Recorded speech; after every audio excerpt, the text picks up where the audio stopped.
One Piece as a series sparks a lot of debate over like power levels, who's the strongest, who's not the strongest. Obviously, as a shonen series, that's kind of a big part of it, going back to Dragon Ball, where Goku's whole journey is to become the strongest. So that's kind of a thing that's carried on into other series as time has gone on. And One Piece is no different.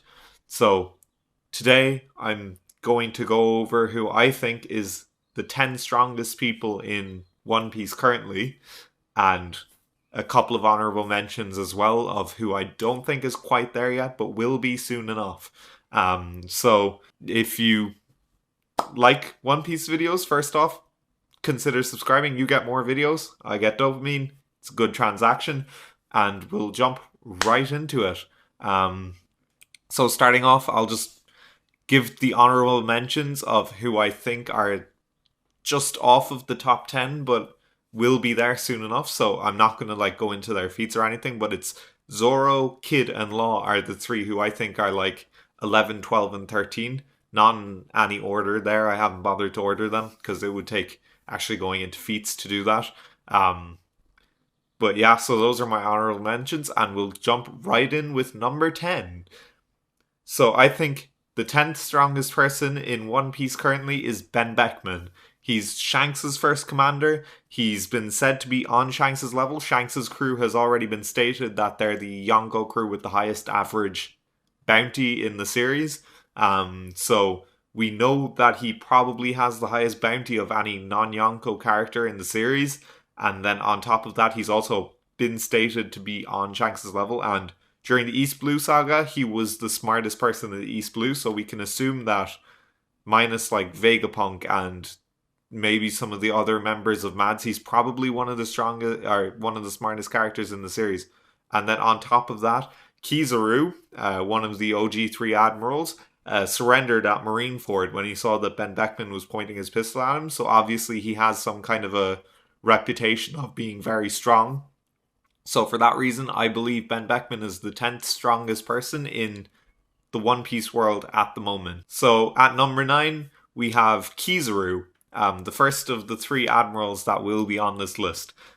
So obviously, Kizuru is an admiral. He's part of the original 3 admirals who I think are stronger than Fujitora, and we don't know Green Bull yet, so he's a mystery element. So he's the user of the light fruit, so he can move at light speed. He can dematerialize his body, and he's very strong. During one of the interludes in the Wano arc, when it cut to like outside world, we saw Kizuru and Akainu talking, and Kizuru said to Akainu, he asked him, would he like him to go to Wano to sort everything out? Basically implying that Kizuru would be strong enough to take on all of those, like the Straw Hats and the Kaidos, Beast Pirates, and the Big Mom Pirates, and all the samurai. Not by himself, obviously he would have brought other people, but Kizuru being the main force there would be strong enough to do it, was the implication of that, which is very interesting. I don't think he is on that level, but I think it's a level of like confidence that shows what level he is on, you know? So that's Kizuru, who I believe is number 9. So at number 8, I believe is Luffy. So obviously that might be controversial, but Luffy is the 5th Yonko. He's been called that by Big News Morgans, and at this point in the story, it's kind of undeniable. Like in the last 40 chapters, he's gotten like 4 power-ups, 3 power-ups. So in Wano alone, he got advanced armament haki. Just before Wano in Whole Cake Island, he got advanced observation haki.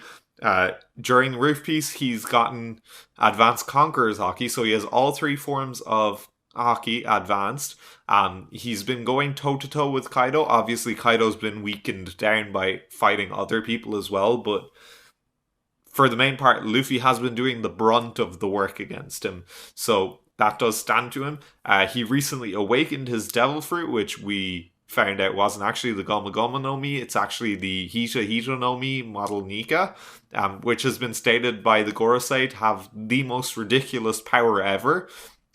He's the fifth Yonko, as I already said, and basically after Wano, I believe Luffy will be one of the actual Yonko as opposed to a fifth one, and I believe he'll also be top 5 in the One Piece world. So at number 7, I believe Mihawk fits in, just slightly ahead of Luffy at the moment. He's the world's strongest swordman. He's the only warlord that does not have a crew, or did not have a crew because the warlord system is dead, RIP. He's been said to be comparable to Shanks by the fact that he had legendary sword fights with Shanks when Shanks had 2 arms. He trained Zoro. He's been assumed we can assume he has all 3 forms of Haki at an advanced level, because how else would he reach that level without a devil fruit, you know? And he's Zoro's end goal, so this is, I believe, where Zoro will be around at the end of the series, like maybe top 8, 7, 6, around there, you know? And so that's what Mihawk.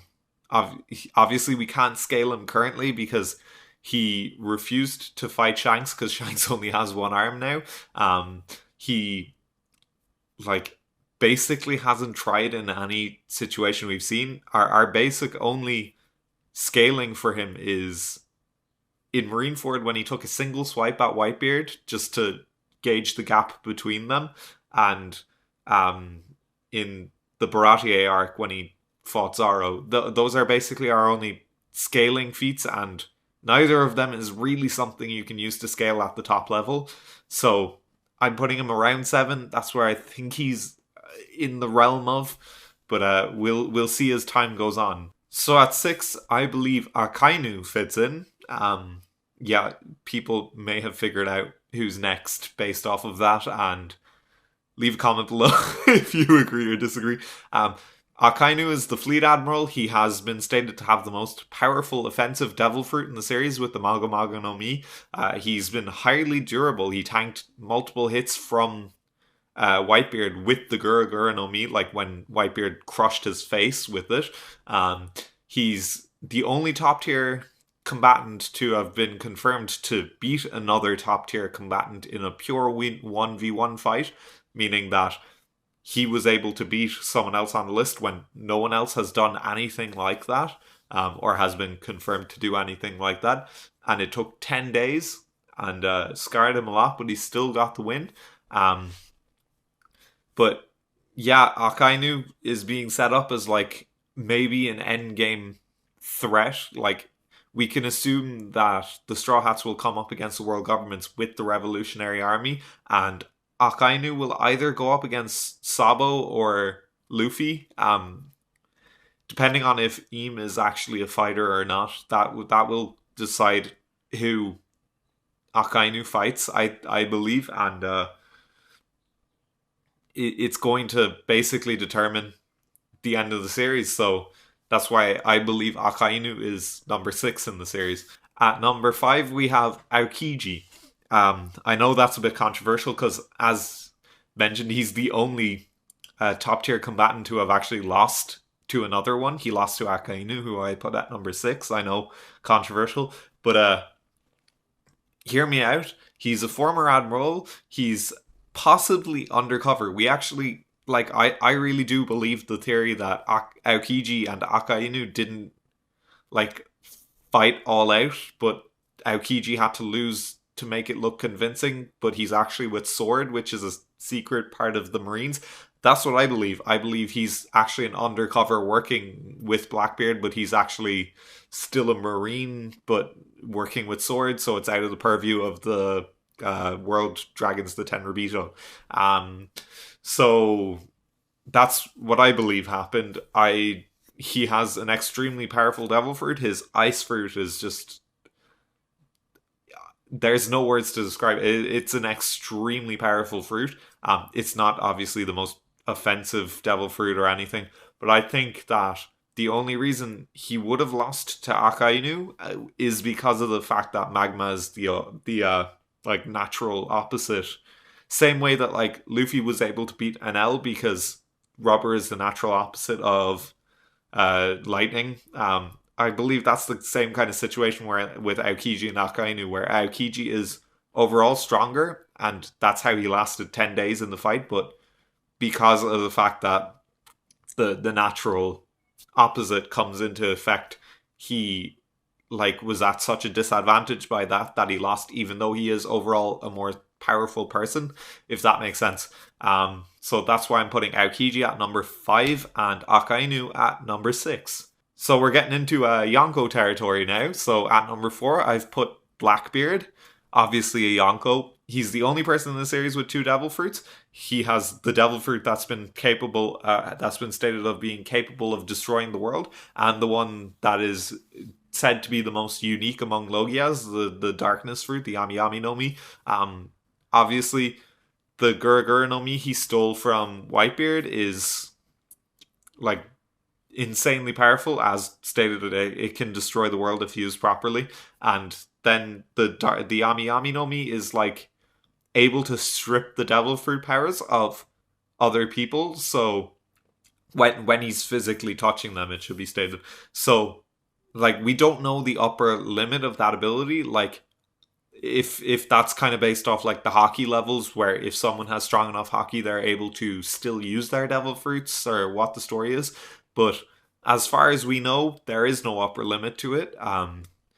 Obviously, Blackbeard has a major drawback in that all damage he takes is the pain he feels is doubled, and he has an extremely low pain threshold. That's as seen when he's fighting Ace, and he's writhing on the floor in pain from a simple fireball attack and stuff. He has to take the hit and then absorb it into himself, because his Logia is it can't turn him into pure darkness. It can just absorb stuff into itself. So he does take double physical damage from everything, but as long as he can tough it out, he's able to keep going. We can obviously the Yonko Blackbeard's the only Yonko that doesn't have Conqueror's Hockey, or he hasn't been shown to have it. He hasn't been said to have it in a logbook or anything like that, a Viva card. But so we can assume he does have advanced armament and observation hockey, because he was on Whitebeard's crew for years and he's a Yonko. It can be assumed he was on Whitebeard's crew as a child. And he's also the person who gave Shanks his scar, obviously before Shanks lost his arm and became a Yonko and everything, but he still did that. So that's a feat that stands to him. So that's why I'm putting Blackbeard at number 4. At number 3, I honestly think is Big Mom. Obviously, I'm not even going to state this anymore, but Yonko level. She has, we can assume, the awakened version of the Sora Sora no Mi. She can steal life force from people around her as long as they fear her, which we've seen in the series is basically everyone except the Straw Hats and a few select others like Law Kid and Kaido. She can imbue life force into objects or use it to make herself stronger. We saw that when she used a year of her lifespan to make herself grow way bigger, she was building sized as opposed to very tall but not building sized. So she can imbue life force. She can use her own or other people's life force to do that. She can put her own soul into other objects to bring them to life, as seen with her homies.